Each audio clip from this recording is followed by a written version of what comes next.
പിന്നെ വരുന്ന പുതുമക്കാരുണ്ട്. കുറെ മീറ്റിങ്ങിൽ ഇങ്ങനെ അവരെങ്ങനെ പങ്കെടുക്കുന്നുണ്ട്. ഈ അടുത്ത കാലത്ത് കുറച്ച് ഫിസിക്കൽ മീറ്റിങ്ങിൽ പോയി പങ്കെടുക്കാൻ സാധിച്ചു. അപ്പൊ അതിൽ ഓരോന്നിനൊക്കെ കണ്ടുമുട്ടാനും സാധിച്ചു. ഈ ഓൺലൈൻ മീറ്റിങ്ങിൽ സ്ഥിരമായിട്ട് വരുന്നവരൊക്കെ ഈ ഫിസിക്കൽ മീറ്റിംഗ് പോയപ്പോ വെറുതെ ജസ്റ്റ് ഒന്ന് അന്വേഷിച്ചാണ്, എടാ ബിഗ് ബുക്ക് കിട്ടിയോ, അല്ലെ പടികൾ ഇത് കിട്ടിയോ, അറ്റ്ലീസ്റ്റ് 2 ഫാമിലിറ്റികളും കിട്ടിയോന്ന് പറഞ്ഞാൽ ഇല്ലില്ല, അതൊന്നും ആരും ചോദിച്ചിട്ടില്ല, ഒന്നും അങ്ങനെ കിട്ടിയിട്ടില്ല, അതൊന്നും അറിയില്ല. അതിനെപ്പറ്റി അറിയാത്തവരെ ആളുകൾ വളരെ ഭംഗിയായിട്ട് ഷെയറിംഗ് ഒക്കെ നടത്തുന്നത് കാണാം. അപ്പോ ഇത് ആരാണ് ശ്രദ്ധിച്ചത്, എവിടെയാണ് ഇതിന്റെ ഭാഗങ്ങൾ എന്നുള്ളതൊന്നും ആരും നോക്കിയിട്ടില്ല. എന്നാലും കുറെ ഉള്ളത് കുറച്ചെണ്ണം അവിടെ സ്റ്റോക്ക് ഉള്ളതൊക്കെ ആ ഫിസിക്കൽ മീറ്റിങ്ങിലുള്ള സ്ഥലത്ത് നിന്നൊക്കെ അവർക്ക് വാങ്ങിക്കൊടുക്കാനും മറ്റുള്ളതിനൊക്കെ ശ്രമിച്ചിട്ടുണ്ട്. അതിൽ 1-2 പേരെ അടുത്ത് ക്യാഷ് ഇല്ലായിരുന്നു എന്ന് പറഞ്ഞ്, എന്നിട്ട് അത് എല്ലാം കൂടി എന്തൊക്കെ കാട്ടി ഒപ്പിച്ച് എല്ലാം കൂടി വാങ്ങിക്കൊടുക്കാനൊക്കെ ചെയ്തിട്ടുണ്ട്. കേൾക്കുന്നുണ്ടോ?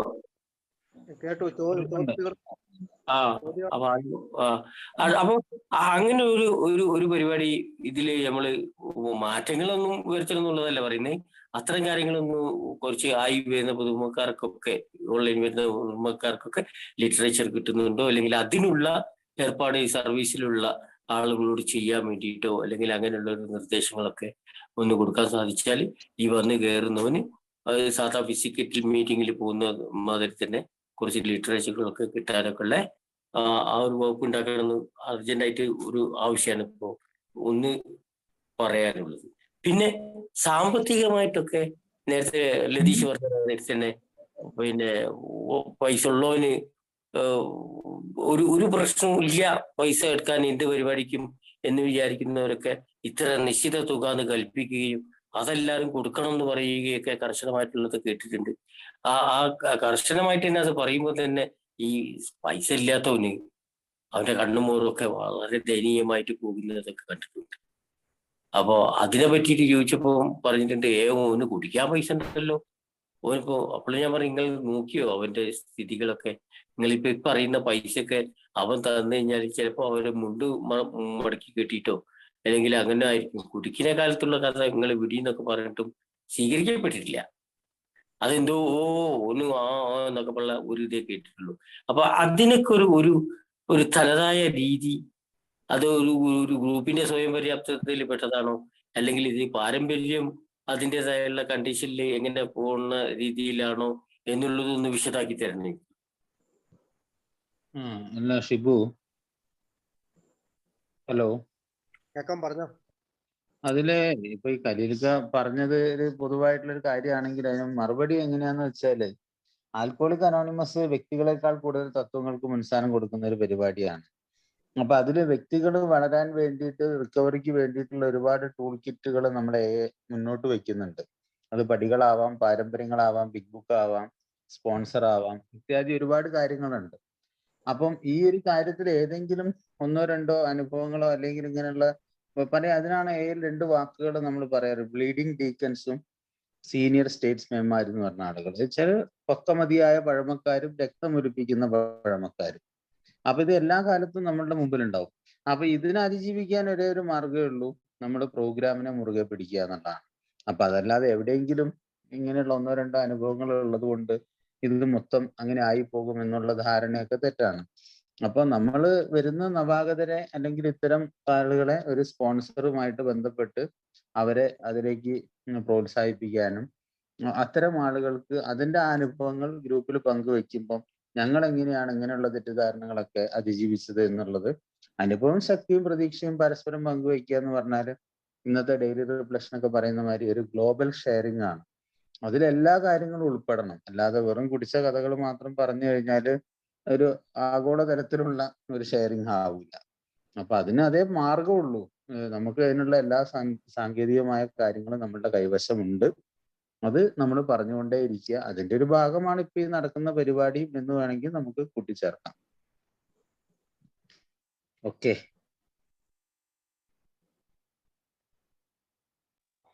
അത് കഴിഞ്ഞോ? ആരെങ്കിലും എന്തെങ്കിലും സംസാരിക്കുന്നുണ്ടോ? അല്ലെങ്കിൽ അടുത്ത ചോദ്യത്തിലേക്ക് പോവാം.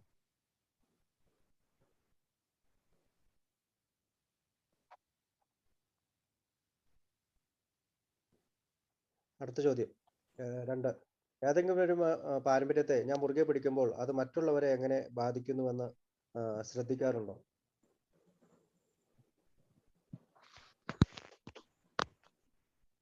ഇപ്പോൾ ഞാൻ ഇപ്പൊ ഈ അടുത്ത ഈ ഓൺലൈൻ മീറ്റിംഗ് ഒക്കെ തുടങ്ങി കഴിയുമ്പോൾ പലരും പറയാറുണ്ട്, ഏത് പാരമ്പര്യം അനുസരിച്ചാണ് നിങ്ങൾ ഇത് ചെയ്യണത് എന്നൊക്കെ പറയുന്നത് കേട്ടിട്ടുണ്ട്. ഏത് പാരമ്പര്യമാണ് തെറ്റിപ്പോയതെന്ന് പറയാൻ അവർക്ക് കഴിയാറില്ല. അപ്പൊ നമ്മൾ ഈ പാരമ്പര്യം എന്ന ഒരു പടച്ചട്ട അണിഞ്ഞുകൊണ്ട് ചെയ്യേണ്ടതായ ചില കാര്യങ്ങൾ ചെയ്യാതിരിക്കുന്നുണ്ടോ എന്ന് ഞാൻ എന്നെ തന്നെ വിമർശിക്കുകയാണ്, അല്ലാണ്ട് മറ്റുള്ളവരെയല്ല. എന്നെ തന്നെ പാരമ്പര്യം എന്ന പടച്ചട്ട അണിഞ്ഞുകൊണ്ട് ഞാൻ ആൽക്കോളിക്സ് അനോണിമസിന് വേണ്ടി ചെയ്യേണ്ട കാര്യങ്ങൾ ചെയ്യാതിരിക്കുന്നുണ്ടോ, അതാണ് ഞാൻ സ്വയം പരിശോധിക്കുകയാണല്ലോ. അപ്പോൾ പലപ്പോഴും ഏറ്റവും പ്രശ്നമാണ് ഈ അനോണിമിറ്റി. അങ്ങനെയൊക്കെ നമ്മൾ ഇതിവിടെ പറയാവോ, എനിക്ക് ഈ AI പറ്റി എനിക്ക് അവിടെ ജോലി സ്ഥലത്ത് സംസാരിക്കാൻ പറ്റുമോ, അല്ലെങ്കിൽ ഞാൻ എൻ്റെ കുടുംബത്തിലെ ഏതെങ്കിലും അംഗങ്ങളോട് അല്ലെങ്കിൽ ബന്ധുക്കളോട് ഇത് സംസാരിക്കാവോ എന്നൊക്കെ മുറുകെ പിടിക്കുന്ന ഒരു സാഹചര്യമൊക്കെ ഉണ്ടായിട്ടുണ്ട്. ഇത് വലിയ ഒരു ചർച്ചയ്ക്ക് വിധേയമാകേണ്ട കാര്യം കൂടിയാണ്. ഏതെങ്കിലും ഒരു പാരമ്പര്യത്തെ ഞാൻ മുറുകെ പിടിക്കുമ്പോൾ അത് മറ്റുള്ളവരെ എങ്ങനെ ബാധിക്കുന്നുവെന്ന് ശ്രദ്ധിക്കുന്നുണ്ടോ? അതിനെക്കുറിച്ച് കൂടുതലായിട്ട് പ്രമോദേട്ടനും രതീഷുകാരും പറയും. പ്രമോദേട്ടാ, തുടങ്ങാമോ? ഓക്കെ ശിവു.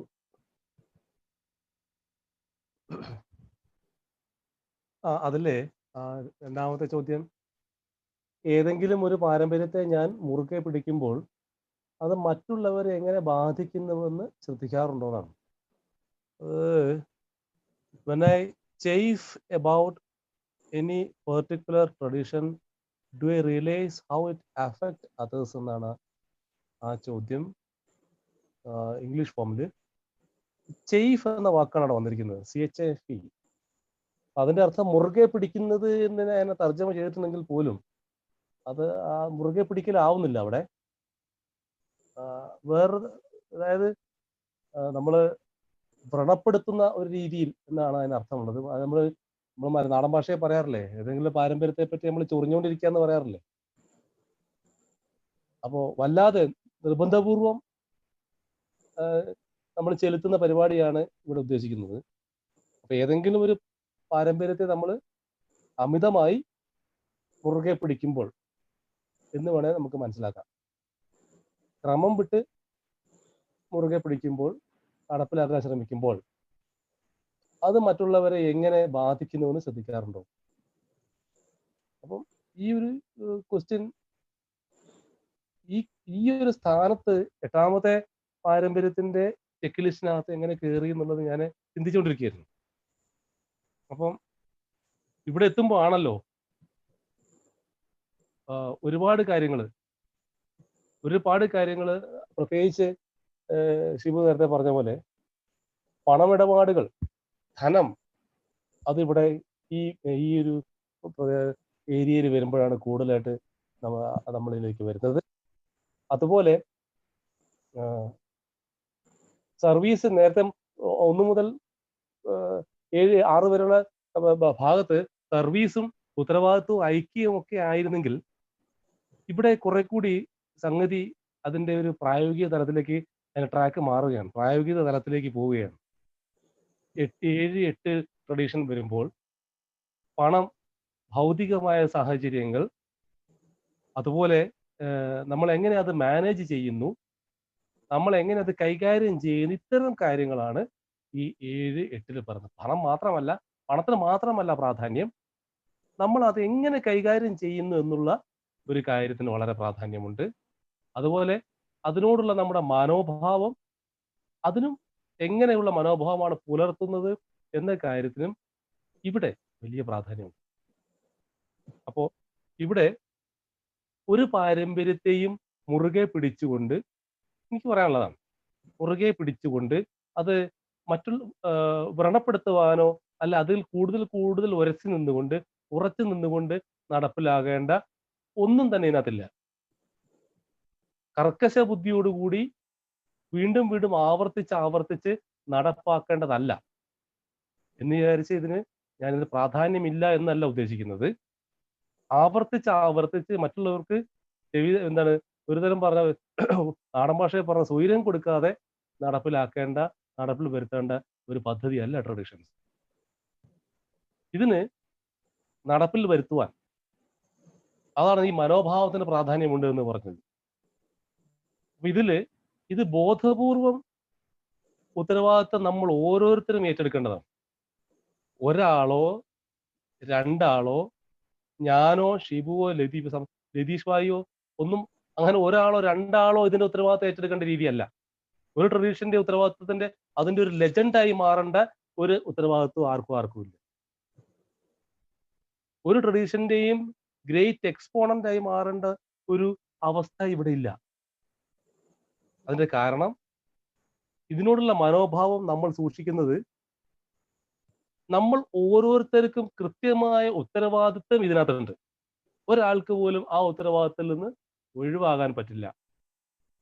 അപ്പൊ ഫ്രീഡം ഉണ്ട്, സ്വാതന്ത്ര്യമുണ്ട് എന്ന് പറയുമ്പോൾ ആ സ്വാതന്ത്ര്യം, നാലാമത്തെ ട്രഡീഷൻ വരുമ്പോൾ നമുക്കറിയാം, ആ സ്വാതന്ത്ര്യം എന്ന് പറയുന്നത് അമിതമായ സ്വാതന്ത്ര്യമല്ല, എന്തും ചെയ്യാനുള്ള സ്വാതന്ത്ര്യമല്ല, ഉത്തരവാദിത്വം ചെയ്യാനുള്ള സ്വാതന്ത്ര്യമാണ്. സെയിം സാധനം തന്നെയാണ് ഇവിടെ വേറൊരു രീതിയിൽ വരുന്നത്. അപ്പോ ഈ ഒരു ട്രഡീഷനെയും മുറുകെ പിടിച്ചുകൊണ്ട് അടിച്ചേൽപ്പിച്ചുകൊണ്ട് അനുവർത്തിക്കാൻ നിർബന്ധിച്ചുകൊണ്ട് ഒന്നും നമ്മൾ ചെയ്യേണ്ട കാര്യമില്ല. അത് ഓരോ അംഗവും ബോധപൂർവം സ്വന്തം ഉത്തരവാദിത്തമായി കരുതി ഏറ്റെടുക്കുന്ന ഒരു രീതിയാണ് വേണ്ടത്. അതുകൊണ്ട് തന്നെ ഞാൻ ഏതെങ്കിലും ഒരു പാരമ്പര്യം, ഇപ്പൊ പണത്തിന്റെ കാര്യം തന്നെ എടുത്തു, ഇപ്പോ അത് ഭൗതിക കാര്യങ്ങളിൽ വരുമ്പോൾ ഒരുപാട് തർക്കങ്ങളുണ്ടാവും. നിരവധി സാധ്യതകളുള്ള ഒരു കാര്യമാണ് ഇവിടെ.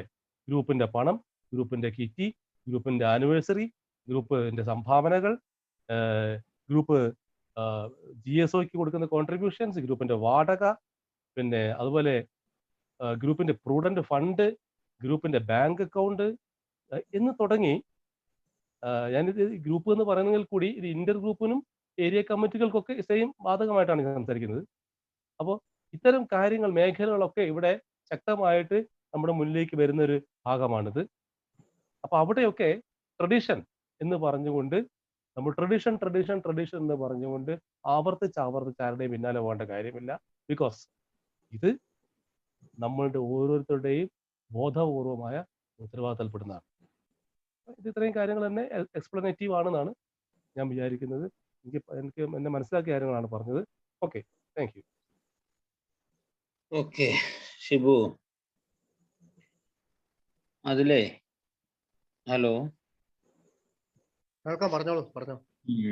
അപ്പൊ ഏതെങ്കിലും ഒരു പാരമ്പര്യത്തിന്റെ കാര്യത്തിലൊന്ന് കൂട്ടിച്ചേർക്കാൻ മനസ്സിൽ തോന്നിയ ഒരു കാര്യം, അപ്പൊ നമ്മളിപ്പോ ഈ ഓൺലൈൻ മീറ്റിങ്ങുകൾ വന്ന സമയത്ത് പലപ്പോഴായിട്ട് ആദ്യ കാലത്തൊന്നും നമ്മൾ ഈ 7th ട്രഡീഷൻ, നമ്മൾ കിറ്റിയുടെ കാര്യങ്ങൾ അങ്ങനെ മെസ്സേജ് ആയിട്ടോ മീറ്റിങ്ങിൽ പറയുന്നതായിട്ട് നമ്മൾ ശ്രദ്ധിച്ചിരുന്നില്ല. ഒന്നോ രണ്ടോ വ്യക്തികളൊക്കെ മുൻകൈ എടുത്തിട്ടാണ് ഈ ഓൺലൈൻ മീറ്റിങ്ങുകളൊക്കെ നടന്നത്. അപ്പൊ ഈ ഓൺലൈൻ മീറ്റിങ്ങുകളിൽ ഈ പാരമ്പര്യങ്ങൾ പൂർണ്ണമായിട്ട് പാലിക്കാൻ നമുക്ക് സാധിക്കാത്തൊരു സ്ഥിതിവിശേഷം ഉണ്ടായിരുന്നു. ഇത് നിർഭാഗ്യകരമായ ഒരു അവസ്ഥയാണെന്ന് വേണമെങ്കിൽ കരുതാം.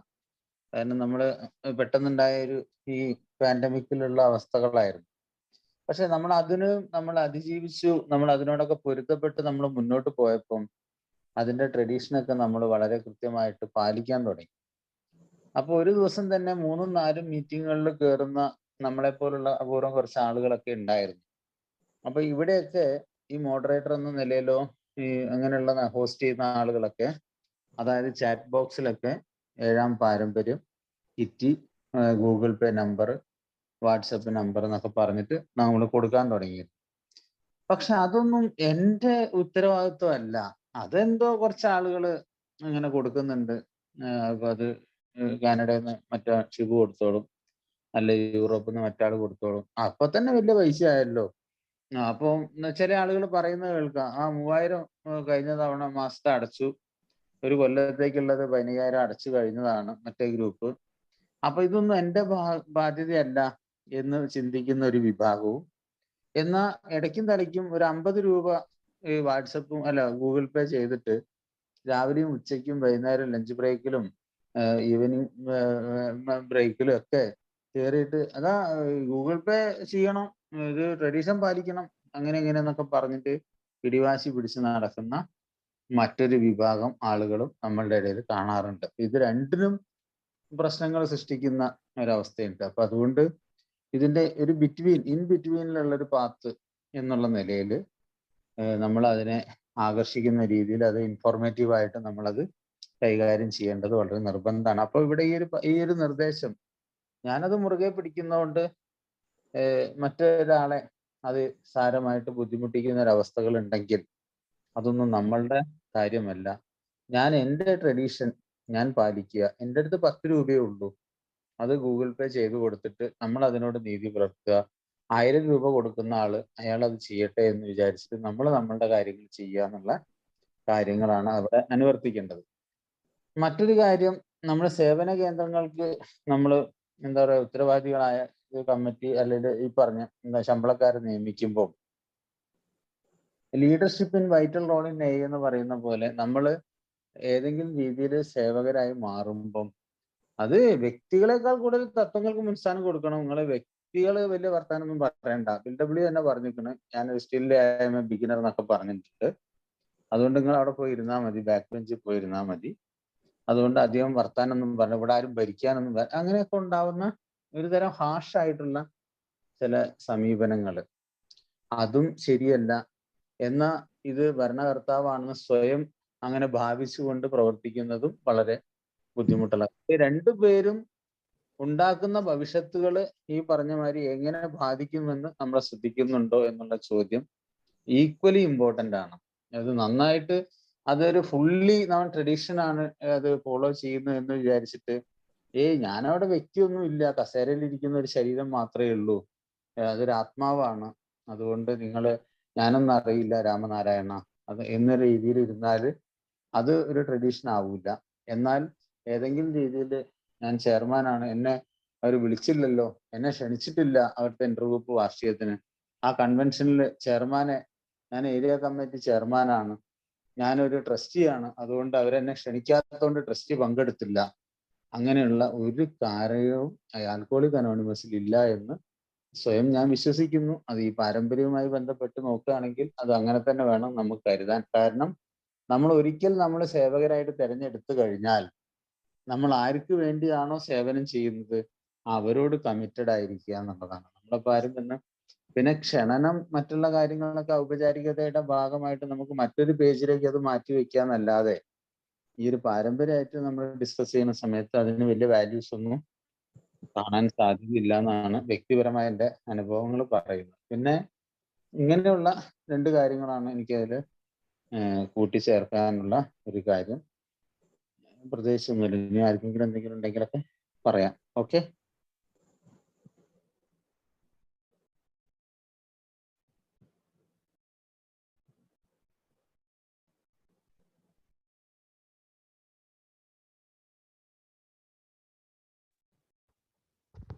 ആർക്കെങ്കിലും എന്തെങ്കിലും പറയാനുണ്ടോ?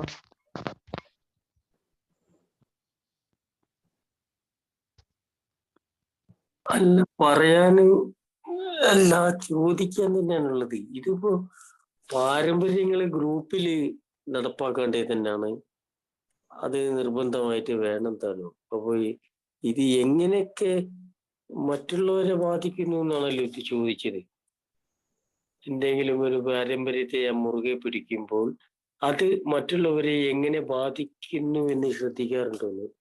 അപ്പോ അത് അത്രത്തോളം ഉള്ള ഒരു കമ്മിറ്റ്മെന്റ് അല്ലെങ്കിൽ അങ്ങനെ ഒരു രീതി അല്ലെങ്കിൽ അത്രത്തോളം പാരമ്പര്യത്തെ മുറുകെ പിടിച്ച് പോകുന്ന ഒരു സ്റ്റൈലൊന്നും ഒരു ഗ്രൂപ്പിലും വല്ലാതെ കണ്ടിട്ടുമില്ല. കുറെയൊക്കെ വാമൊഴിയായിട്ട് കേട്ട ആ രീതിയിൽ തന്നെ ഓരോരോ ഗ്രൂപ്പും പോകുന്നുള്ളൂ. അല്ലാതെ ഇങ്ങനെ ഇപ്പൊ മീറ്റിംഗ് കൊടുക്കുമ്പോൾ ആ 12 പാരമ്പര്യം വായിക്കുന്നതിൽ വരെ എന്തെങ്കിലുമൊക്കെ നോക്കിയിട്ട് ചെയ്യുന്നതായിട്ടുള്ള ഗ്രൂപ്പൊന്നും കാണാത്തത് കൊണ്ട് ഇത്തരം കാര്യങ്ങൾ അത്ര ശ്രദ്ധിക്കേണ്ട ഒരവസ്ഥ വന്നിട്ടില്ല എന്ന് തന്നെ തോന്നി. അതുകൊണ്ട് ഇതിനെപ്പറ്റി ഒന്നും പറയാനും കഴിയുന്നില്ല. ഓക്കെ.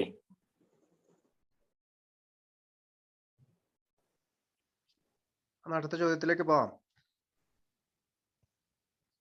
3ാമത്തെ ചോദ്യം, എൻ്റെ വ്യക്തിപരമായ യത്നങ്ങൾക്ക് പണമില്ലെങ്കിലും മറ്റ് പ്രതിഫലങ്ങൾ വാങ്ങുവാൻ ഞാൻ ശ്രമിക്കാറുണ്ടോ?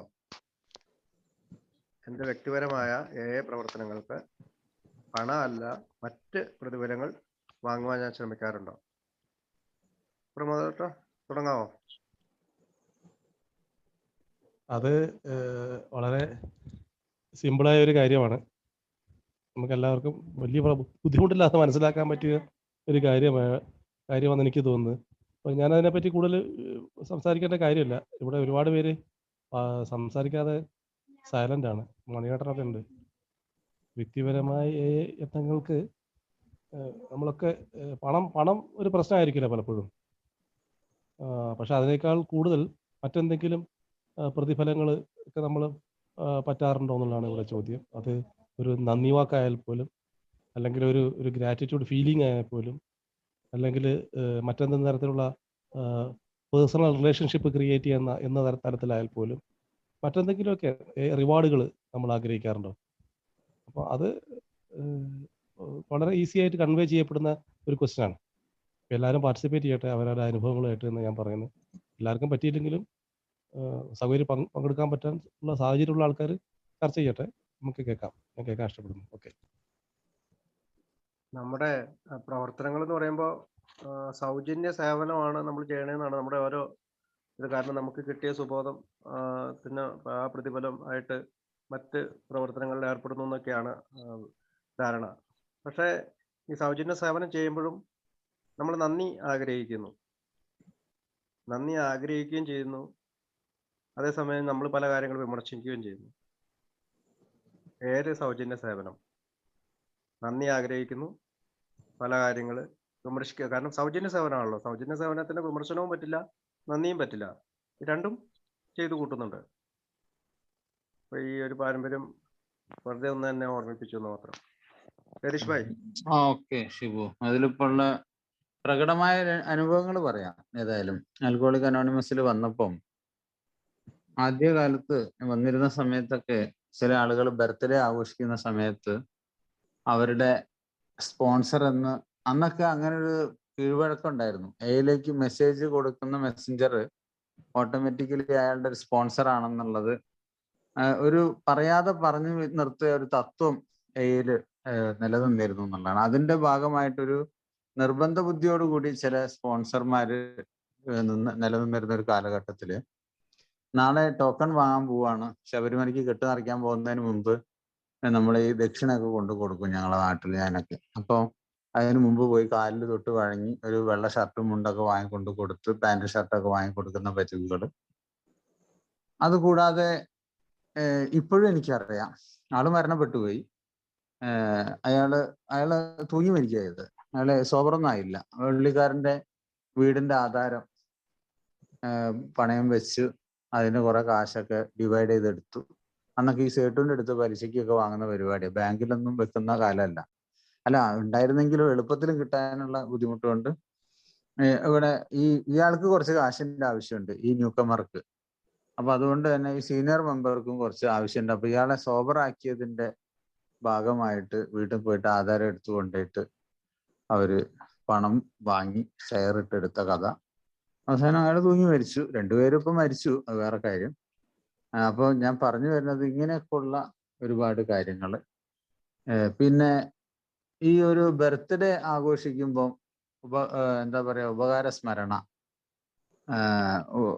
അങ്ങനെയുള്ള കാര്യങ്ങൾക്ക് വേണ്ടിയിട്ട് വേദിയിൽ വെച്ചിട്ട് ഫോട്ടോ കൊടുക്കുക, മെമൻറ്റോ കൊടുക്കുക, പ്രത്യേകമായിട്ടുള്ള ഗിഫ്റ്റുകൾ റാപ്പർ ചെയ്ത് കൊടുക്കുക, ഇങ്ങനെയൊക്കെയുള്ള ഒരു 3-4 അനുഭവങ്ങൾ ഞാൻ കണ്ടിട്ടുണ്ട്.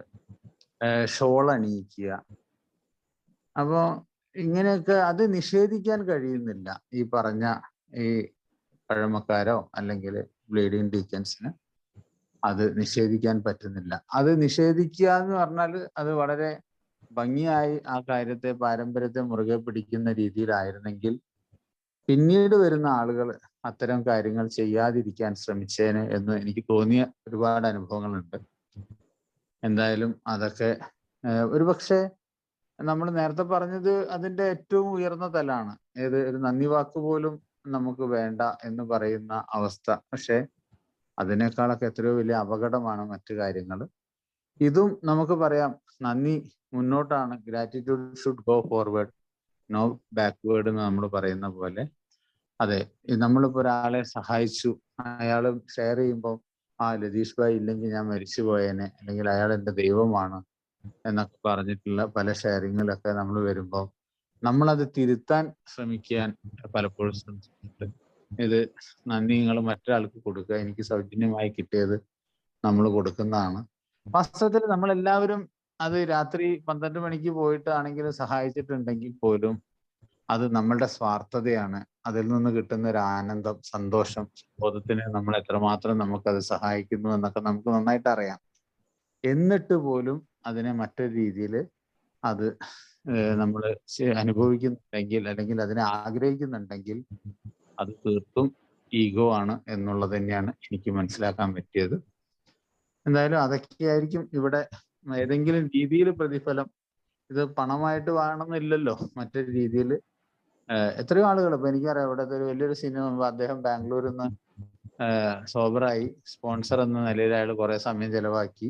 അയാൾ പിന്നീട് ഷെയർ ചെയ്തിട്ടുണ്ട്, ഞാൻ അയാളുടെ രാവിലെ എഴുന്നേറ്റ് മറ്റേ സ്പോൺസറുടെ വാഹനം കഴുകി കൊടുക്കണം, അയാളുടെ ഷോപ്പിൽ അടിച്ചു വാരി ജോലി ചെയ്യണം, ഇങ്ങനെയൊക്കെ ഞാൻ ചെയ്യേണ്ടി വന്നിട്ടുണ്ട് എന്നൊക്കെ പറഞ്ഞ 1-2 സുഹൃത്തുക്കളുടെ അനുഭവങ്ങൾ എൻ്റെ മനസ്സിൽ ഈ സമയത്ത് വന്നു.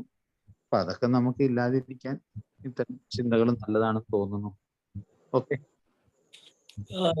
ഞാൻ പറയാം, അനുഭവങ്ങളാണ്. ഇപ്പോ ഒരു ഗ്രൂപ്പില് സ്ഥിരമായിട്ട് വീക്കിലി അവിടെ മീറ്റിംഗ് നടക്കുമ്പോൾ പോകാറുണ്ട്. അപ്പൊ അവിടെ ചില അവസ്ഥകൾ കണ്ടിട്ടുണ്ട്. ഒരു വ്യക്തിന്റെ, പഴമക്കാരനാണെന്ന് പറഞ്ഞാലും അത് അദ്ദേഹത്തിന്റെ സന്തോഷമാണെന്ന് പറയുന്നു. ഇപ്പോ വർഷം തികയുമ്പോ അങ്ങനെയുള്ള വല്ലാത്തൊരു ഒരു ഒരു കടന്നുകയറ്റം അദ്ദേഹത്തിൻ്റെതായിട്ട് മാത്രം, ടോട്ടലി ഒരു ഗ്രൂപ്പിൻ്റെതല്ല, തന്നെ ഷർട്ട് വാങ്ങി കൊടുക്കുന്നു, അല്ലാണ്ട് അവർക്ക് സാരി വാങ്ങി കൊടുക്കുന്നു. അതും വളരെ വിലപിടിച്ച രീതിയിൽ തന്നെയാണ് അത് കൈകാര്യം ചെയ്യുന്നതും പോകുന്നതും. ഇത് കിട്ടാത്ത ഈ വർഷം തികഞ്ഞ ആളുകൾക്ക് ഈ വിവരങ്ങൾ അറിഞ്ഞിട്ട് ഫീലിംഗ് ഉണ്ടായ രീതിയും കണ്ടിട്ടുണ്ട്. കാരണം ഈ ഷർട്ട് കിട്ടിയ ആൾ തന്നെ അവിടെ ഗ്രൂപ്പിൽ വന്ന് പറയും, ഇനിയിപ്പോ ടോക്കൺ വാങ്ങി ഇതാകുന്ന സമയത്ത് എനിക്ക് ഷർട്ട് എന്ന് തുണി എന്നൊക്കെ പറയും. പിന്നെ ഞാൻ ചെറിയ തോതിൽ നോക്കുമ്പോൾ അദ്ദേഹത്തിന് താല്പര്യമുള്ള ആളുകൾക്ക് മാത്രമേ അത് വാങ്ങിക്കൊടുക്കുന്നു, എല്ലാവർക്കും വാങ്ങിക്കൊടുക്കുന്നില്ല, അത് മനസ്സിലായി. അങ്ങനെയാണെങ്കിൽ ഒരു വിഷയമല്ല.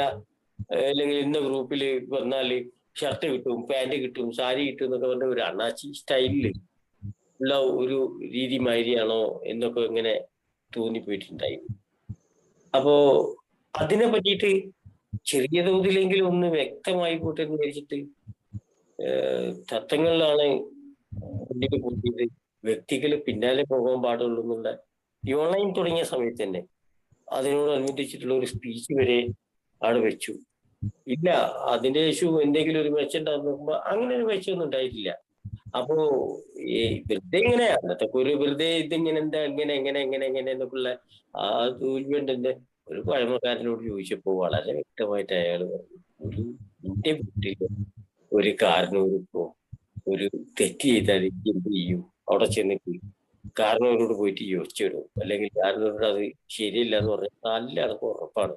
നീ മാത്രം ഒരു മൂലയിൽ എന്ത് കാര്യം കാത്തിരുന്നു, പതിയെ ശരിയായിക്കോളൂ, അതൊക്കെ അങ്ങോട്ട് കുറ്റോളൂ, മനസ്സിലാക്കണവര് മനസ്സിലാക്കിക്കോളൂ എന്ന് പറഞ്ഞിട്ട് പിന്നെ ആ ഭാഗം അത്ര മൈൻഡും ചെയ്തിട്ടില്ല.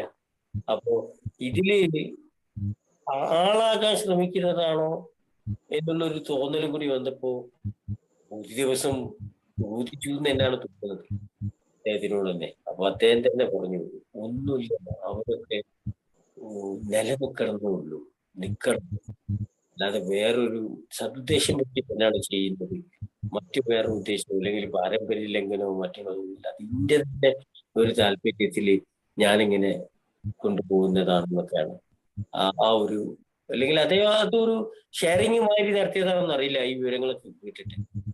അപ്പൊ അങ്ങനെയും കേട്ടപ്പോഴും തോന്നി, കോട്ടയത്ത് അങ്ങോട്ട് ഇതൊക്കെ കടുത്ത സാധനം വേണമെന്നൊക്കെ പറഞ്ഞ മാതിരി സഹിക്കാനുള്ളതല്ലേ ഉള്ളൂ എന്നും വിചാരിക്കുന്നു. പക്ഷെ ഒരു ഗ്രൂപ്പിനെ സംബന്ധിച്ചിട്ട് അതുകൊണ്ട് ഒരു ഗ്രൂപ്പ് ഇപ്പോ ചുമ്മാതല്ല, ഒരു സ്റ്റിയറിംഗ് കമ്മിറ്റി വേണം എന്നൊക്കെ പറയുന്നത്. അപ്പൊ ഈ സ്റ്റിയറിംഗ് കമ്മിറ്റി വന്നു കഴിഞ്ഞാൽ അതിന്റെ ഒരു 4 ചർച്ചയിലൊക്കെ ഇത്തരം അവസ്ഥകളൊക്കെ ഇല്ലാതാകും. ഇതെല്ലാം നല്ല രീതിയിൽ നടക്കും. അപ്പൊ ഒരു സ്റ്റിയറിംഗ് കമ്മിറ്റിന്റെ ഒരു അഭാവം തന്നെയാണ്. അപ്പൊ ഇത്തരം പാരമ്പര്യങ്ങളൊക്കെ ഭംഗിയായിട്ട് കൊണ്ടുപോകാൻ സാധിക്കാത്തതും അല്ലെങ്കിൽ അതിനെ പറ്റിയിട്ട് അറിയാത്തതും അതും മനസ്സിലായി. അതുകൊണ്ട് അതെന്തെങ്കിലും പറ്റേ അപ്പൊ ആവാം എന്ന് വിചാരിച്ചിട്ട് മിണ്ടാതെ മാത്രം. അപ്പോ നിയന്ത്രണമൊന്നും അത് ഓരോരോ ഗ്രൂപ്പിലെ അവിടെയുള്ള ആളുകൾ തന്നെ അല്ലെങ്കിൽ അതിന്റെ രീതിയിൽ അവരവരെ ഇഷ്ടം പോലെ ഇതിന്റെ രീതിയിൽ പോകുന്നു. അതൊന്നും ആർക്കും എതിർക്കാനോ പറയാനോ കഴിയാത്തത് ഈ പാരമ്പര്യത്തെ പറ്റിയിട്ട് കൂടുതൽ അറിയാത്ത അല്ലെങ്കിൽ അതിനെ പറ്റിയിട്ട് ഒരുപാട് ഈ ക്ലാസ്സുകൾ കിട്ടാത്തത് കൊണ്ടുള്ള ഒരു ധാരണ മനസ്സിലായി. അപ്പൊ അത്ര തന്നെ. അപ്പൊ ഇങ്ങനെ കാണുന്നതൊക്കെ ഇങ്ങനെ എഴുതി വെക്കുക, അത്ര വേറെ ഒന്നും ചെയ്യാൻ കഴിയുന്നില്ല. ഇനി എന്തെങ്കിലും ഇനി സേവനത്തിലേക്ക് വരുന്ന പുതിയ ആളുകൾ അതിൻ്റെതായുള്ള അതിന്റെ പക്കമായുള്ള ശില്പശാലെ മറ്റുള്ളത് സംബന്ധിച്ചിട്ട് കറക്റ്റ് ആയിട്ട് അതിങ്ങനെ കൊണ്ടുപോയാൽ തന്നെ ഇത് നടക്കുള്ളൂ.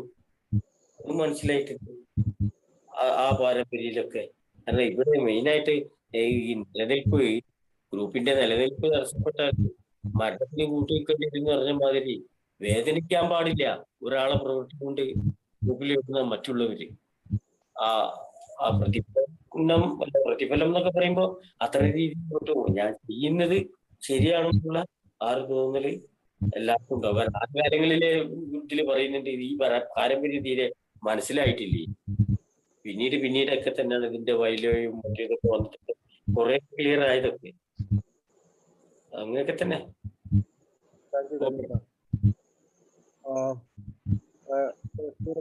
തങ്ങൾക്ക് പണമില്ലെങ്കിലും മറ്റു പ്രതിഫലങ്ങൾ വാങ്ങാൻ ശ്രമിക്കാറുണ്ട്.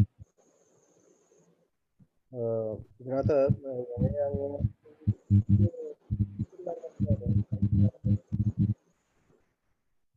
ഒരുപാട് അറിവുകളുള്ള അംഗങ്ങളൊക്കെ ഉണ്ട്. അപ്പൊ അവരോട് മീറ്റിങ്ങിന് വരാനൊക്കെ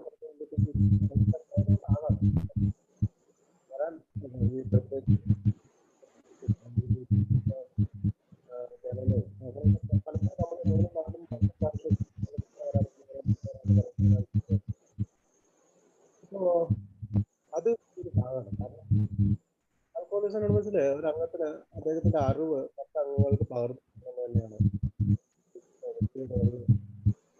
ആ പുഷ്പന്റെ മൈക്ക് ഒന്ന് ഓഫാക്കാൻ പറയണേ, അതിൽ നിന്നാണ് ശബ്ദം വരുന്നത്.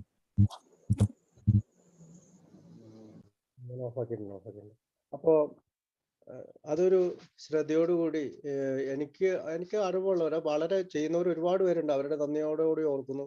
കാരണം യാത്രയിലും ജോലി തിരക്കിനിടയിലും ഒരുപാട് ഓടി നടന്ന് ഈ സന്ദേശം മറ്റുള്ളവർക്ക് പകർന്നു കൊടുക്കുന്ന ഒരുപാട് പേരുണ്ട്.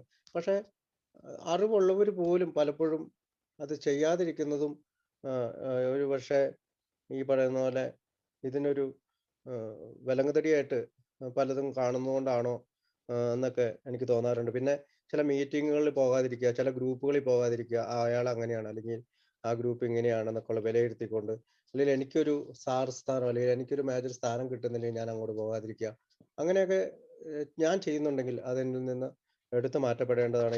ഈ പാരമ്പര്യ പഠന സ്വയം പരിശോധന സഹായി അത് തന്നെ പ്രാപ്തനാക്കുന്നുണ്ട്. അടുത്ത ചോദ്യത്തിലേക്ക് പോകാം. മദ്യാസക്തി ചോദ്യം നമ്പർ 4. മദ്യാസക്തി മോചനം, ഔഷധങ്ങൾ, സാമൂഹ്യ ശാസ്ത്രം, മനഃശാസ്ത്രം, ആത്മീയ കാര്യങ്ങൾ, കാര്യങ്ങൾ അല്ലെങ്കിൽ എളിമയെക്കുറിച്ചോ ജ്ഞാനിയോ പണ്ഡിതനോ ചമയാൻ ഞാൻ യിൽ ശ്രമിക്കാറുണ്ടോ? മദ്യാസക്തി മോചനം, ഔഷധങ്ങൾ, സാമൂഹ്യ ശാസ്ത്രം, മനഃശാസ്ത്രം, ആത്മീയ കാര്യങ്ങൾ, കാര്യങ്ങൾ അല്ലെങ്കിൽ എളിമയെക്കുറിച്ചോ ജ്ഞാനിയോ പണ്ഡിതനോ ചമയാൻ ഞാൻ യിൽ ശ്രമിക്കാറുണ്ടോ? പ്രമോദേട്ടം തുറക്കും വെക്കോ? ഓക്കെ ഷിബു. അപ്പൊ ഇത് നേരത്തെ പോലെ തന്നെ വളരെ സുവ്യക്തമായ ഒരു ചോദ്യമാണ്. ഇത് ഈ നേരത്തെ പോലെ തന്നെ വളരെ സാധാരണയായിട്ട് നമ്മുടെ ഇടയിൽ കണ്ടുവരുന്ന ഒരു പ്രശ്നം കൂടിയാണ്. നേരത്തെ പ്രതിഫലം പണമല്ലാത്തുള്ള പ്രതിഫലങ്ങൾ വാങ്ങാൻ ശ്രമിക്കാറുണ്ടോ എന്നുള്ള ചോദ്യമായിരുന്നു. അതേപ്പറ്റി നമ്മൾ പറഞ്ഞു. അത് കിട്ടാൻ വേണ്ടി സത്യത്തിൽ ഒരുപാട് അതിൻ്റെ ദുരന്ത ഫലങ്ങളൊക്കെ ചില സഹിക്കാൻ പറ്റാത്ത അല്ലെങ്കിൽ അസഹനീയമായ തലത്തിലൊക്കെ അതങ്ങ് പോകാറുണ്ട് ചിലപ്പോൾ.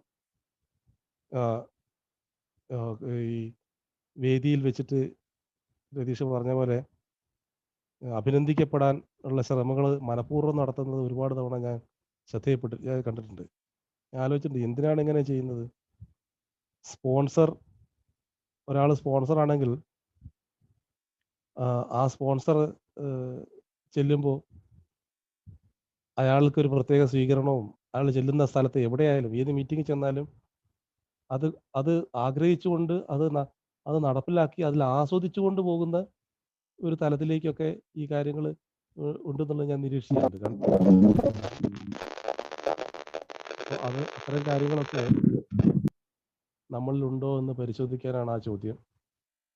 മറ്റത് ഈ ഒരു 4ാമത്തെ ചോദ്യം വളരെ സ്വാഭാവിക വളരെ വളരെ കോമൺ ആയിട്ട് വരുന്ന ഒരു പ്രശ്നമാണ്. അപ്പോൾ പലരും നമ്മൾ ഒരുപാട് കാര്യങ്ങൾ നമുക്ക് അവഗാഹവും ഒരുപാട് കാര്യങ്ങൾ വായിച്ചറിവും ഷെയർഡ് ഇൻഫർമേഷനും ഒക്കെ നമ്മുടെ കയ്യിലേക്ക് വരാറുണ്ട്. ഒരുപക്ഷെ എയിൽ വരുന്നതിന് മുമ്പ് ഉണ്ടായതിനേക്കാൾ എത്രയോ കൂടുതൽ അവബോധം സ്വാഭാവികമായിട്ടും പല വിഷയങ്ങളിലും കടന്നു വരും. അല്ലെങ്കിൽ എക്സ്പെർട്ടായി മാറും. അതിൽ റിക്കവറിയെ സംബന്ധിച്ച കാര്യങ്ങളായാലും മെഡിസിൻ ആയാലും സോഷ്യോളജിക്കൽ, അതുപോലെ അല്പം മനഃശാസ്ത്രം, സ്പിരിച്വാലിറ്റി ഒക്കെ ഒരുപാട് കാര്യങ്ങൾ പറയും. ഒക്കെ നമ്മൾ എക്സ്പേർട്ട്. അതുപോലെ എളിമയെ പറ്റി പറഞ്ഞ അവസാനം തല്ലാവും. എളിമയെ പറ്റി ചർച്ച ചെയ്യാൻ പോയാൽ ആ ഒരു സ്വഭാവവിശേഷം നമ്മളുള്ളത് കൊണ്ട് തന്നെയാണ് ഈ ചോദ്യത്തിന് പ്രാധാന്യമുള്ളത്. അപ്പം എനിക്ക് ഇത്തരം കാര്യങ്ങളിലൊക്കെ നമ്മൾ ഓരോരുത്തരും സ്വന്തമായിട്ട് പരിശോധിക്കുമ്പോൾ ഇത്തരം കാര്യങ്ങളിലൊക്കെ കൂടുതൽ അറിവുണ്ടോ? ഇനി അറിവുണ്ടെങ്കിൽ തന്നെ ഞാനത് സാഹചര്യം നോക്കാതെ, സമയം നോക്കാതെ അത് എയിൽ അത് ചെലവാക്കാൻ ശ്രമിക്കാറുണ്ടോ? ഞാൻ ആർജിച്ച എയിലൂടെ തന്നെയാണ്. ഇവിടെ ഒരു കാര്യമുണ്ട്, ഇത്തരം എന്ത് ഇൻഫർമേഷൻ ഉണ്ടെങ്കിലും എന്ത് അറിവുണ്ടെങ്കിലും അതിൻ്റെ ഏറിയ പങ്കും ആർജിച്ചിരിക്കുന്നത് എയിൽ നിന്ന് തന്നെയാണ് തിരിച്ചറിവുകൾ ഒരുപാട് വരുന്നത്. അപ്പോൾ ആ തിരിച്ചറിവുകളെല്ലാം നമ്മൾ ഇവിടെ നമ്മുടെ ഇടയിൽ തന്നെ വീണ്ടും റീസെയിലിന് ശ്രമിക്കാറുണ്ടോ? മറിച്ച് വിൽക്കാൻ ശ്രമിക്കാറുണ്ടോ? മറിച്ച് വിൽപ്പനയ്ക്ക് ഇവിടുന്ന് കിട്ടിയത് ഇവിടെ തന്നെ മറിച്ച് വിൽക്കാൻ നമ്മൾ ശ്രമിക്കാറുണ്ടോ? ഒരു കച്ചവടക്കാരനെ പോലെ. അങ്ങനെ ഒരു പണ്ഡിതൻ ചമയാൻ ഇവിടുന്ന് കിട്ടിയ അറിവുകളെ അല്ലെങ്കിൽ മറ്റ് ഇതിന്റെ ഭാഗമായി കിട്ടിയ അറിവുകളെ ഇവിടെ തന്നെ കൂടുതൽ റേറ്റിൽ ചെലവഴിക്കാൻ അല്ലെങ്കിൽ നമ്മൾ ശ്രമിക്കാറുണ്ടോ? ഒരു ആത്മീയ കാര്യങ്ങളെപ്പറ്റി നമുക്ക് ഒരുപാട് സംസാരിക്കാൻ പറ്റും. അപ്പം അത്തരം ഒരു ആത്മീയ തലത്തിലേക്ക് എത്തിയ ആളെന്നുള്ള രീതിയിൽ നമുക്ക് അങ്ങനെ ചമയാൻ ശ്രമിക്കാറുണ്ടോ? അപ്പോൾ ഇത്തരത്തിൽ ഇതൊന്നും ശരിക്ക് നമ്മളിൽ അർപ്പിതമായ കാര്യങ്ങളല്ല, നമ്മളിൽ ഉത്തരവാദിത്തപ്പെട്ട കാര്യങ്ങളല്ലല്ലോ. ഇതേപ്പറ്റിയൊക്കെ ഏറെക്കുറെ അറിവുണ്ടെന്നല്ലാതെ ആധികാരികമായിട്ട് നമ്മൾ പറയാൻ നമ്മൾ ബാധ്യസ്ഥരല്ല. അങ്ങനെ പറയാൻ പോയി കഴിഞ്ഞാൽ ഇവിടെ പരസ്പരം അടിയും പരസ്പരം തർക്കം തീരില്ല. അതുകൊണ്ട് തന്നെ അത്തരം ഒരു സാഹചര്യത്തിലേക്ക് നമ്മൾ പോകേണ്ട കാര്യമില്ല. നമ്മൾ ഒരു മനഃശാസ്ത്രജ്ഞനോ ഒരു ആത്മീയവാദിയോ അല്ലെങ്കിൽ പണ്ഡിതനോ ജ്ഞാനിയോ ഒന്നുമല്ല. നമ്മൾ അംഗമെന്ന നിലയിൽ നമ്മൾ എല്ലാവരും ഒരുപോലെയാണ് എന്ന് നമ്മൾ സ്വാഭാവികമായിട്ട് പറയാറുണ്ട്. അപ്പോൾ ഇവിടെ ഇത് വളരെ കോമൺ ആയ ഒരു കാര്യമാണ്. അങ്ങനെ നമ്മൾ എയിൽ ഒരു പോസ്റ്റ് ഒരു ബിസിനസ് നമ്മൾ നടത്താറുണ്ടോ എന്നുള്ളതാണ് ചോദ്യം. ഓരോരുത്തർക്കും അവരവൻ്റെ മനസാക്ഷിയോട് ഇത് ചോദിച്ചു നോക്കാം. ഓക്കെ, രതീഷ് ഭായ്.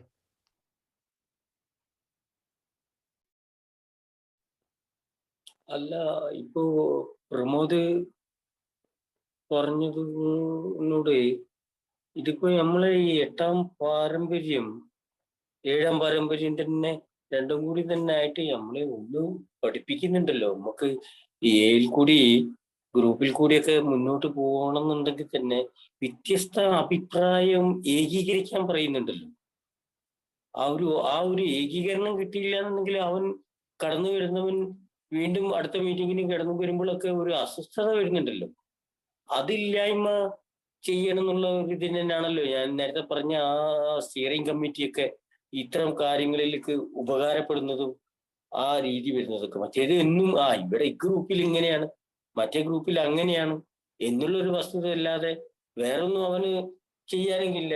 അവിടെയൊക്കെ പിന്നെയും ഒന്നുകൂടെ ഞാനുമായിട്ട് പൊരുത്തപ്പെട്ടു പോകുന്നത് കൊണ്ട് മാത്രം തന്നെയാണ് അത്തരം ഗ്രൂപ്പുകളിലൊക്കെ ചെന്നിരിക്കാൻ കഴിയുന്നത്. കാരണം ഇതില് വളരെ വ്യക്തമായിട്ട് 7-ലും 8-ലും പറയുന്നുണ്ട് എനിക്ക് ഏത് ഗ്രൂപ്പിലും കയറി ചെല്ലാൻ പറ്റണം. എങ്ങനെ തന്നെ ആയാലും എന്ത് പ്രശ്നമായാലും ഞാൻ ഏത് ഗ്രൂപ്പിൽ കയറി ചെല്ലാൻ പറ്റണം. കാരണം മറ്റേ ഗ്രൂപ്പിൽ നീ ഇങ്ങോട്ട് കയറണ്ടെന്ന് പറയുന്ന ഒരവസ്ഥ ഉണ്ടാകുന്നത് വരെ, അല്ലെങ്കിൽ അങ്ങനെ ഉണ്ടാക്കാതിരിക്കാനാണല്ലോ അതിന്റെ ഒരു ശ്രമം നടത്തുന്നതൊക്കെ. അപ്പോ ഇതിൽ തന്നെ കുറെ വ്യക്തമായിട്ട് ഇപ്പൊ മദ്യാസക്തി മോചനം, അതുപോലെ ഔഷധങ്ങൾ എന്തോ അത് ആ മരുന്നുണ്ട് മരുന്ന് പറ്റും മറ്റേത് പറ്റും എന്നൊക്കെ പറഞ്ഞിട്ടൊക്കെ ചില ഷെയറിങ്ങുകളൊക്കെ കേൾക്കാമെന്നല്ലാതെ അതിനെ പറ്റിയിട്ട് ഗഹനമായി ഇപ്പൊ യോഗ അത് ചെയ്യാം ഇത് ചെയ്യാന്നൊക്കെ പറഞ്ഞിട്ട് വളരെ കണ്ടീഷനായിട്ട് സംസാരിക്കുന്നവരുണ്ട്. പിന്നെ എന്താ പ്രാണായാമം എന്തോ ഒരു ഗുരു വന്നപ്പോ അതും ഒരു ഗ്രൂപ്പിൽ പറഞ്ഞിട്ടുണ്ട്, അവിടെ ചെന്നാ പോരെ എന്നൊക്കെ പറഞ്ഞിട്ട് അവിടെ പോയ ആൾക്കാരും ഇപ്പൊ ഗ്രൂപ്പിൽ കയറി വരാൻ പറ്റാതെ ആ ഒരു തരത്തിൽ പോകുന്നതുണ്ട്. പിന്നെ സാമൂഹ്യ ശാസ്ത്രം എന്ന് ഉദ്ദേശിക്കുന്നത് എനിക്കറിയില്ല, രാഷ്ട്രീയമാണോ, രാഷ്ട്രീയം സംസാരിക്കുന്നതും കണ്ടിട്ടുണ്ട്, തടസ്സപ്പെടുത്തുന്നതൊക്കെ ആ രീതിയിലും കണ്ടിട്ടുണ്ട്. പിന്നെ മനഃശാസ്ത്രത്തിനെ പറ്റിയിട്ട് ആത്മീയ കാര്യങ്ങളെ പറ്റിയിട്ടൊക്കെ അതൊക്കെ ഇടക്കാലങ്ങളിലാണ് വന്നത്. പക്ഷെ അങ്ങനെ ചെറിയ രീതിയിൽ ആത്മീയമായിട്ടും ആത്മീയ വിഷയങ്ങളൊക്കെ സംസാരിക്കുന്ന ആ മനുഷ്യനൊക്കെ വളരെ ഒറ്റപ്പെട്ടിട്ട് വേർപ്പെട്ടിട്ട് ചിരിച്ചും കൊണ്ട് സ്വീകരിക്കുന്ന, അതായത് ചിരിക്കാൻ മീൻസ് ഒരു കളിയാക്കി ചിരിക്കുന്ന രീതിയിലൊക്കെ അതും കണ്ടിട്ടുണ്ട്. പിന്നെ ഏഴ് കാര്യങ്ങളൊക്കെ ചില കാരണന്മാർ തന്നെയാണ് അത് വ്യക്തമായിട്ട് അവിടെ വന്നിട്ട് പറയുക ഷെയറിങ്ങിന്റെ കാര്യങ്ങൾ സമയത്തൊക്കെ. അല്ല അതിനായിട്ടൊരു പ്രത്യേക സമയം കണ്ടെത്തിയിട്ടൊന്നും കേട്ടിട്ടില്ല. പക്ഷെ അങ്ങനെ സംസാരിക്കുമ്പോൾ അത് എത്ര ആളുകൾ ശ്രദ്ധിക്കുന്നുണ്ടെന്ന് നോക്കിയാൽ ആര് ശ്രദ്ധിക്കുന്നു, വെറുതെ എങ്ങനെ നോക്കിക്കണമെന്നല്ലാതെ വളർച്ചയൊന്നും അത്തരം രീതിയിൽ കാണാൻ സാധിച്ചിട്ടില്ല. ഇനിയിപ്പോ അതുകൊണ്ട് തന്നെ ഇത്തരം കാര്യങ്ങളൊന്നും സംസാരിക്കാൻ നിൽക്കലുമില്ല. കാരണം കുറെ പ്രതികരണങ്ങളും മറ്റുള്ളതും കണ്ടതുകൊണ്ട് തന്നെ. അപ്പോൾ നോർമലി ഒരു ഷെയറിങ് ചെയ്യുന്നു പോരുന്നല്ലാതെ മറ്റൊന്നും സംസാരിക്കാൻ സാധിക്കാത്ത ഒരവസ്ഥ ഉണ്ടായിട്ടുണ്ട്. പക്ഷെ ഇവിടെ ഈ ഒരു വ്യത്യസ്ത അഭിപ്രായം ഏകീകരിക്കുന്ന ഒരു മൈൻഡിൽ ഗ്രൂപ്പ് എത്തിച്ചേരുമ്പോൾ ആ ഗ്രൂപ്പ് എത്രത്തോളം നന്നാകും, എത്രത്തോളം ക്ലിയർ ആകും, എത്രത്തോളം പേർക്ക് വളരെ ശക്തമായിട്ട് ആ മോചനം പാരമ്പര്യത്തിന്റെ അല്ലെ ഐക്യത്തിന്റെ ആ രീതിയിലൊക്കെ പോകാൻ കഴിയുന്നു ചിന്തിക്കുന്നുണ്ട്. ഓക്കെ, നന്ദി ഖലീൽക്ക, ലതീഷ് ഭായ്, പ്രമോദ്. നമുക്ക് ഈ ഒരു ചോദ്യവും പിന്നീടുള്ള ചോദ്യങ്ങളും കൂടി 4-മത്തെ ചോദ്യവും പിന്നീടുള്ള ചോദ്യങ്ങളും കൂടി അടുത്ത ആഴ്ച ഒന്ന് വിശദീകരിക്കാം. മാഷ് വരും. നോട്ട് ചെയ്ത് വെക്കണേ. നോട്ട് ചെയ്യാം. എല്ലാവർക്കും നന്ദി പറയുന്നു. ഇന്ന് വേറൊരു പ്രത്യേകത കൂടെ ഉണ്ട്. നമ്മുടെ ബിജു വി എൻ മുംബൈ ഇന്ന് 1 വർഷം പൂർത്തിയായിരിക്കുകയാണ്. ഇന്ന് അദ്ദേഹത്തിന്റെ ബർത്ത്ഡേ ആണ്. അദ്ദേഹത്തിന് എല്ലാവിധ ആശംസകളും ആഫ്റ്റർ മീറ്റിംഗിൽ.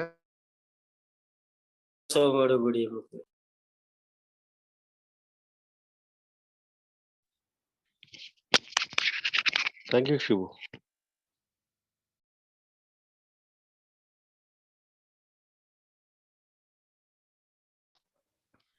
ഖലീലിക്ക് വായിക്കാൻ പറ്റിയാലും മതി. വാഗ്ദാനം. ഷംസു ഇല്ല അല്ലേ? ഇല്ല, ബേസിൽ പുറത്താകാൻ സാധ്യതയുണ്ട്.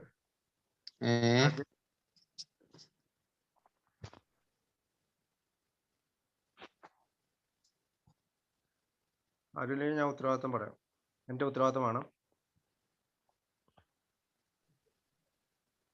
ഹലോ, എന്റെ ഉത്തരവാദിത്തമാണ്. എവിടെയെങ്കിലും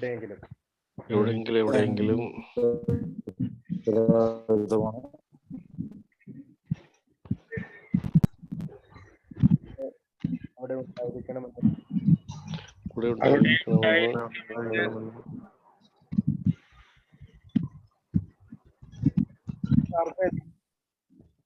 ഞാൻ ആഗ്രഹിക്കുന്നു. അതെന്റെ ഉത്തരവാദിത്തമാണ്. പ്രാർത്ഥന. ദൈവമേ മാറ്റുവാൻ പറ്റാത്തവയെ സ്വീകരിക്കുവാനുള്ള പ്രശാന്ത മനസ്ഥിതിയും മാറ്റുവാൻ പറ്റുന്നവയെ മാറ്റുവാനുള്ള ധൈര്യവും ഇവയെ തമ്മിൽ തിരിച്ചറിയുവാനുള്ള വിവേകവും ഞങ്ങൾക്ക് നൽകണമേ. Keep coming back to our mic തുറക്കാതെ വാഗ്ദാനം വായിച്ചോണ്ടേ ഇരിക്കുന്ന ഞാൻ. എന്തൊരു കഷ്ടം. നന്ദി. വീണ്ടും വരിക. നീ നാളെ വായിക്കുക. ബർത്ത്ഡേ സോങ് പാടാ. ആ എന്നെ നാളെ 5 മണിക്ക് വായിക്കാൻ തുടങ്ങാമല്ലോ മണ്ണേട്ടാ. Okay okay. മഴ നിക്കാതെ പെയ്യാണ്, നോക്കിയിട്ട് വായിക്കുക. ഇവിടെ മഴയില്ല കേട്ടോ, ഇവിടെ മഴയില്ല, പക്ഷെ ഇവിടെ റേഞ്ച് ഇങ്ങോട്ട് വരുന്നില്ല. അത് ശരിയാ.